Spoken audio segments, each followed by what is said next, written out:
Good morning, Eddie. Morning, Roger. First of all, any new injury concerns, any fitness worries going into the weekend? Yeah, we have a couple of lads that we need to check. Adam Smith, Steve Cook, both at this moment in time in contention. But we have a couple of training sessions to go, so we'll wait and see. Callum Wilson, Player of the Month nomination. First of all, well deserved? Yeah, very well deserved. I mean, I think the biggest compliment I can give Callum is you wouldn't have known that he's been or was out for the length of time that he was. I think he's come back in superb nick, mentally, physically, and he's still got his energy. You know, he's a real handful for defenders to deal with.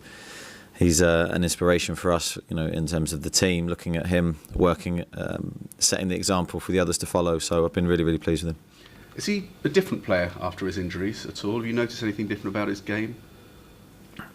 No, I wouldn't say different. I still, that's why I say I still think he's got his work rate, his pace, his strength, his finishing ability. It's all there. And what I would say is his hold-up play and link play has been very good in the last few games. I think that's made a real difference to us as well. So I'm very pleased where he's at the moment. I know you've been asked it before, but just before he got his first big injury, he was certainly in contention for England. He's seeing that sort of form again. Is he playing as well, if not better, then? And has he got a chance, do you think, of an England call-up? Yeah, I think he's going to be in the mix just because he's doing very well in the league at the moment. He's scoring goals, and I think when anyone's catching the headlines and doing the business in such a tough and demanding league, I think naturally people are going to look at them. He's a good age. He's got a great attitude. I think that should never be forgotten. So I think he's the whole package. Let's wait and see. It's, as I said, I'm reluctant to put any pressure on Gareth or to say anything in the press that he wouldn't want me to say, but I'm just delighted that Callum's back and playing well. He's also got 5 goals in 3 games against Huddersfield. Do you find a situation where there just seem to be certain teams where strikers do well against, they seem to enjoy playing against them? I think sometimes there is things that happen and you get a run against a certain team for whatever reason. Just one of those things, those strange sequences that football can bring. Yeah, he's done well against Huddersfield, obviously. From my perspective, I hope that continues. Now, we're talking about Callum, he got his nomination, you got a nomination too. I mean, from your point of view, you know, you're fully focused on getting results for the club, but do you take some personal pride when you get that sort of recognition, people notice what you've been achieving? To be honest, without wanting to downplay the award, I think it gets none of my focus or attention. For me, it's always about the next training session, the next game. It's not about looking back to what's happened previously. Obviously, we're very pleased with what we've done and the month we had and the form of the team, the momentum of the team. I'm delighted with the response to a tough Christmas period, how we've come through that. But now we need to back it up and we need to follow it up with some important games to come. As you know, whenever you do well, people start linking you with other players. The latest one I've read is Jamie Redknapp saying that Chelsea should be looking at Eddie Howe as their next manager. But given the work you do here and the way this club works, is that almost the complete opposite, Chelsea compared to what you have here? I don't know anything about Chelsea and how they work, to be honest. So I think that's a very difficult one for me to answer. I always try and answer your questions as well as I can. But I think everyone knows that my focus is always on, as I say, the next training session. So what other people say, whether it's good or bad, I try and give it little relevance to how I think. In terms of the form of the team at the moment, people have been spending a lot of the season looking at the bottom end of the table. Almost without noticing, we're looking at the table now and Bournemouth are up there, top half, and rather than thinking about a relegation battle, you're now looking up and thinking, well, European places could come down to 7th, and we're not that far off it. Does that enter your mind at all? No, to be honest. I think for me, I try not to look at either end of the table or analyse the league table in any degree. I think it's always about focusing on, I'm going to sound boring again, but focusing on what we have to do every game rather than the permutations or the repercussions of what happened at either end of the table. Yes, look, if we can continue to climb and continue to build, then our focuses may change. But I've always said I felt we're in a relegation battle this season. I've said that in our first 2 seasons in the Premier League. This is no different. We have to try and get the points we need to stay safe.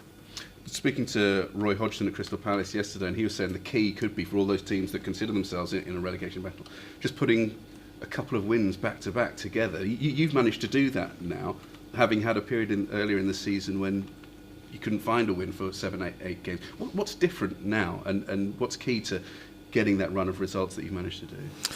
Well, yeah, I mean, I think you're absolutely right. I think that's what we were looking for. We were looking for around Christmas time, where we'd gone into a difficult run of games, to just get a win to lift ourselves. Once we got that win, we were able to go a few games unbeaten, and then of course the Chelsea result happened and we beat Stoke, and suddenly the whole outlook looks totally different. But I think it's staying in games, it's becoming harder to beat. I think that's what we did. We managed to nick a couple of draws, and then suddenly the momentum shift happened. And I think any team in the league is capable of doing that. And I think with the league so tight, then that's where we need to be on our guard and know that nothing's done or achieved yet. We've still got a lot more work to do. Huddersfield, in contrast, seem to be going the other way. They're the team at the moment can't seem to find a win. You've been there, that sort of first season in the Premier League, and the window's shut, people have made managerial changes, and now you sort of begin that long run-in. Is this the real test of your Premier League credentials now, and you just got this long run-in now towards the end of the season?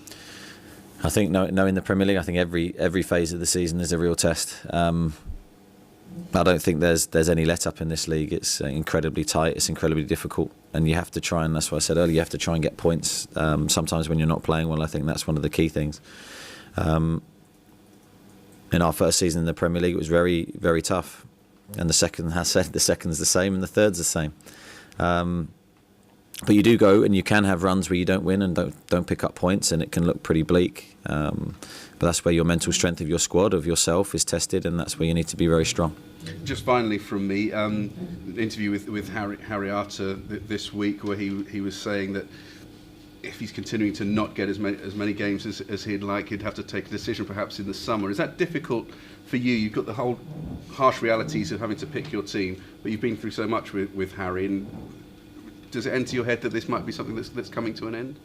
No, not in my mind at all. No, I mean, my job is to pick what I believe is the best team to win the next game. That's what I'll do, and it's Harry's job to try and get in that team. So I think that's how it should work.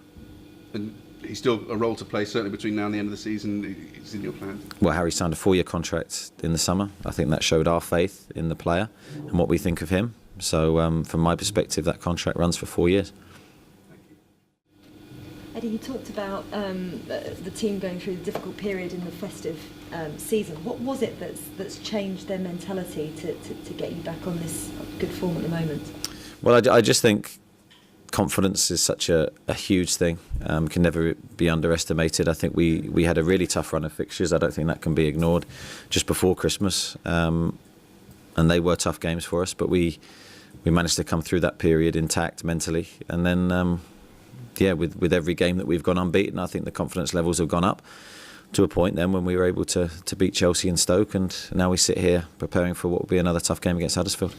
I know you take every game as it comes, but actually if you look at the run-in now, you're only facing 3 of the top 6 from now until the end. Does that give you confidence? I know you said you don't look at the table that much. Does that give you confidence, though, that you can stay in the league? Well, I think we have confidence. I think we've always had the confidence that we can do it and achieve our goal. But I think it's a dangerous thing to look at who you're playing, where they are situated in the league, and that gives you more chance to win. I'm not sure. I think it can be very unpredictable. This league, I think, has proved this year it's unpredictable. The challenges, no matter who you're playing, are extreme. So what we can't do is lose our focus. So we prepared very well for the Chelsea game, in my opinion, and the players were very, very good mentally before that game. And I want them to try and hit those levels for every game, regardless of who we're playing. Yeah, you've got Huddersfield. You did beat them 4-0 earlier on in the season. Have you impressed on your players to not be complacent, bearing in mind what the result was before? I think when you actually look at that game, I'll be surprised if my players were complacent, because I thought the scoreline flattered us. That day I thought Huddersfield were good first half and put us under pressure, and Callum had a really good afternoon where he scored his goals, but I thought as a team we were a little bit fortunate to come away winning that game. We did very well second half with 10 men, I must add that, but the first half was a difficult one for us. So we respect Huddersfield, we know how good they can be, and we know that going away from home, this is going to be a tough game. Do you feel for David Wagner a little bit? Because you've been in this position as a newly promoted manager in the Premier League, wanting to keep the team that you've got promoted into the league, and obviously they're struggling at the moment. No, I think that he's an outstanding manager. I think he's proved that. I think he's got a very good team. I've seen a lot of Huddersfield this year. I think they've performed well. They've been in games. I think they've not changed. The biggest compliment I can give them is not changed their philosophy. They've very much stuck to what they did in the Championship, what brought them success. And no one more than me appreciates that more, and how difficult that can be at times. So, no, I think they're an outstanding team.